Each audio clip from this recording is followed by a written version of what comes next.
London, 1982. The audience at the Royal Court Theatre murmurs with anticipation as they open their programs to an unusual page, a dinner menu, and biographies of characters who span centuries. Soon the lights dim, and on stage an epic dinner party springs to life.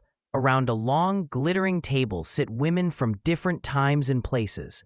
There's Isabella Bird, a Victorian-era explorer in her proper jacket; Lady Nijo, a 13th-century Japanese courtesan-turned-nun in a kimono; Pope Joan, the legendary female pope of the 9th century, in full pontifical robes; patient Griselda, the obedient wife from medieval folklore in peasant garb; and others, including a brash waitress who is actually a character from Chaucer. Presiding among them is Marlene, a sharp-suited 1980s career woman who has apparently invited these ladies of history to celebrate her promotion at work. What follows in Top Girl's opening act is a theatrical feast. Wine is poured, stories are shared. The women talk over each other, interrupting and laughing, their dialogue overlapping like a real, lively dinner. An innovation in scriptwriting, those overlapping lines marked by slashes in the text. They share tales of childbirth, loss, sacrifice, ambition. Pope Joan recounts how she concealed her female identity to rise in the church, only to be stoned to death when discovered. Lady Nijo recalls the heartbreak of giving up her children in the emperor's court. As the courses progress, the stories become more intimate and tragic, even as some of the women drunkenly giggle. Marlene listens, cheers, occasionally shares her own boasts of the modern successes women can achieve. By scene's end, Isabella Bird is slumped under the table drunk, patient Griselda is quietly weeping, and Marlene toasts to their courage across time. The audience is dazzled. This is funny, moving, and unlike any play structure they've seen. At intermission, they buzz, all women on stage and not a dull moment. Who wrote this? The answer, Caryl Churchill, a playwright in her mid-40s who, after years of steadily inventive work, has just unleashed a masterpiece. And the play's not done surprising them. In the next act, Churchill will jump from that fantastical dinner to stark scenes of working-class life and family tension, peeling back the cost of Marlene's success and asking tough questions about feminism and class. But even without knowing that yet, the audience feels they are in the hands of a master storyteller who can bend theater form to her will. Caryl Churchill's journey to this moment was one of quiet but fierce determination. Born in 1938, she grew up during and after World War II, experiencing the disruptions of that time. Her family even emigrated to Canada for a while when she was a child. She studied English at Oxford in the 1950s, a time when very few women were recognized playwrights. She started writing short plays at university, showing a talent for sharp dialogue and an interest in social issues even then. After school, she married, became a mother to 3 sons, and for a period focused on raising her family. But she kept writing, radio plays for the BBC, television dramas, exploring themes of power, gender, and identity.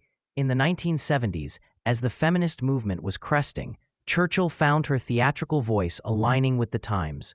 She became the resident dramatist at the Royal Court, a hub for new writing, and also worked with progressive theater companies that used collective creation and improvisation. One group was Monstrous Regiment, a feminist theater collective, for whom she wrote Vinegar Tom, 1976, a play about 17th-century witch trials that was really about the oppression of women, complete with Brechtian folk songs. Another was Joint Stock Theater Company, known for its workshop process.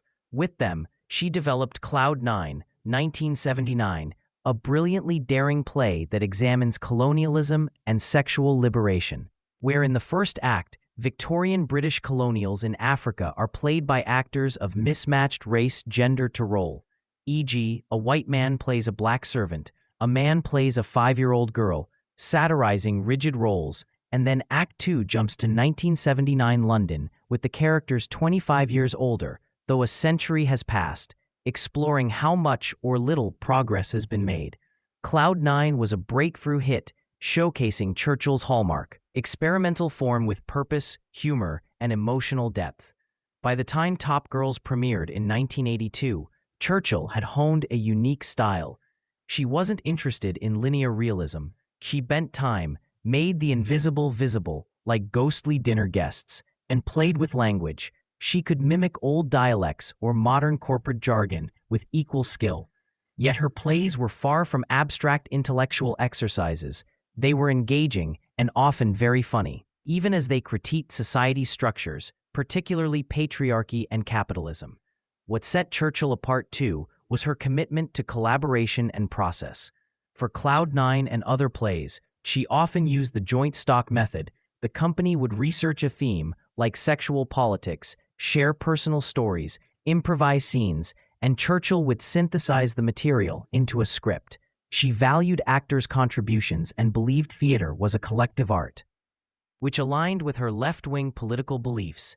However, unlike some collective created work that ends up shapeless, Churchill's authorial voice and dramaturgical brilliance shaped the material into taut, surprising narratives. Caryl Churchill's writing is also marked by constant reinvention. Once she's done something, she rarely repeats herself. After Top Girls, which became one of the most celebrated plays about women's roles in society, she tackled the greed of the 80s in Serious Money, 1987, a satire about stock market corruption written largely in rhyming couplets like a restoration comedy. Then she pivoted to dreamlike minimalism in The Skriker, 1994, blending folklore and a modern tale of two women in a nightmarish underworld. In the 2000s, she got even more formally daring. A Number, 2002, dealt with human cloning in a tight one-hour play for two actors, a father and his various cloned sons, all played by one actor opposite the father, examining identity and parental guilt. Love and Information, 2012, was a collage of 50 microscenes with over 100 characters, none repeated, showing snapshots of how people seek meaning in an age overloaded with data and disconnection. A puzzle of a play that directors and actors could assemble in various ways. Through all these transformations, a few core Churchill traits remain: an interest in power dynamics, whether between genders, classes, or clones and originals, an empathy for those marginalized or hurting, a sly sense of humor, and an unflagging curiosity about theatrical form. She once said she's bored by the idea that plays must be one thing or another. She delights in finding the play's unique shape for its content. Imagine Caryl Churchill in her writing room. It's simple, perhaps a desk by a window overlooking a garden. She's known to be a very private person, shunning interviews and publicity, so one pictures her in a quiet, secluded space.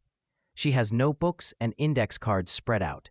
For Top Girls, maybe she has history books on notable women, notes from workshops with the actors about their own ambitions and sacrifices, and an outline that is unconventional. Act 1, The Dinner Party. Women from history meet. Act 2, Employment agency scenes. Act 3, Confrontation between sisters. She writes dialogue not in neat linear order, but almost like composing music. Some scenes overlap, some break off abruptly, some echo phrases. She's thinking about how to shift the audience's sympathies. In Top Girls, we admire Marlene for breaking the glass ceiling. Then we learn she abandoned her working-class roots and even a child to do so. And our admiration complicates. Churchill doesn't spoon-feed these judgments. She sets up the situations and trusts viewers to engage with the complexity. At rehearsal, Churchill is likely soft-spoken but firm about what she wants. Actresses trying to master the overlapping lines of The Dinner Party might be frustrated at first, talking over each other without resolution. Churchill encourages them. Don't worry about being heard perfectly. It's the cacophony that matters, the feeling of all these voices clamoring for space. The audience will catch what they catch, and that's okay. It'll feel more real. For the quieter, emotional scenes later, she has keen insight into subtext. In Top Girls, a crucial later scene is between Marlene and her sister Joyce in Joyce's modest kitchen. There, we learn Joyce raised Marlene's daughter as her own, so Marlene could pursue a career. It's a heartbreaking clash, the stay-at-home, burdened sister versus the jet-setting executive. Churchill directs the actresses to not play the melodrama, but the years of resentment through small jabs and attempts at politeness that unravel. Thus, when Joyce finally bursts out that she wasn't lucky like Marlene, it cuts like a knife because we felt the tension accumulate. Churchill's work often has a feminist lens, but she's never one to paint simple heroes or villains. She challenges the idea that a feminist success like Marlene can be celebrated without acknowledging who is left behind, the child, the sister stuck in poverty, etc. She examines intersectionality, before that word was widely used, how class and gender intersect, for instance. And she also ventures into territory of the spirit and myth. She recognized that to understand human reality, you sometimes need to use unreality or non-literal elements, like ghosts, or mythical figures, or surreal leaps. One of the striking aspects of reading or watching her plays is how they're simultaneously intellectual and visceral. She engages your brain with structure and ideas, but she also hits your heart with raw moments. In Cloud 9, after all the clever cross-casting and time jump, the play ends with a character from 1900 finally accepting herself in 1980 by embracing her younger self. An oddly touching resolution that brings many to tears, as the two versions of the woman, played by two different actors, one from each act, hug on stage. In a number, after all the cerebral debate about cloning, the final scene quietly shows a father meeting a son who never knew him. And they awkwardly bond over banal conversation, underscoring the aching human need for connection beneath the science fiction premise. Caryl Churchill's influence on theater is enormous. She showed that experimentation isn't at odds with emotional engagement or political commitment. Especially for women playwrights, she broke barriers not just in content, but in form, proving they could be innovators, not only storytellers. Many contemporary plays with fractured structure, time leaps, or bold use of fantasy owe a debt to her pioneering work. A few years after Top Girls, a young theater student might think to themselves after reading it, "I didn't know you were allowed to do that," meaning create a play where so much is unconventional, a diner party with people from different centuries, an act that moves backwards in time, and yet it works brilliantly. Churchill opens up possibilities. Now in her 80s, Caryl Churchill remains active. She keeps writing short, punchy plays that experiment further. Recently, she's done very short plays. One, 7 Jewish Children in 2009, courted controversy with its political commentary on Israel. Another, Escaped Alone in 2016, combined cozy chats of old women with apocalyptic monologues. She never repeats herself, which is astounding over a career spanning 6 decades. Let's go back to that royal court in 1982, to the final moments of Top Girls. In the last scene, Marlene visits Joyce after a long time away, and they rake over the past. Joyce, the sister, has this blistering speech where she says she's glad life didn't turn out 50 million women got jobs under the right-wing government Marlene admires, because for her, it only meant hardship. "I spit when I see a Rolls Royce, scratch it with my ring." Marlene, taken aback, lashes out that if Joyce is jealous of her fancy job, she's one of the top girls now. It's only because Joyce didn't take control of her life. Joyce explodes. "Who's to say I didn't? I had to mind the baby, didn't I?" And in that moment, the secret is out. The baby Marlene had at 17, whom Joyce raised. Marlene's bravado crumbles and she whispers, "I do think of her, frequently." The sisters reach a fragile, painful standstill. Joyce goes to bed, leaving Marlene alone with a drink. Marlene's young niece, actually her daughter, comes in, half asleep, and in her innocence, she says she had a nightmare. "We were frightened," the girl says. "So I told Mum and we chased them, we killed them, we won." Marlene, tears in her eyes, just replies softly, "Frightening." The girl asks, "Do you have to go back?" meaning to London. "Yes, love, I do," Marlene says.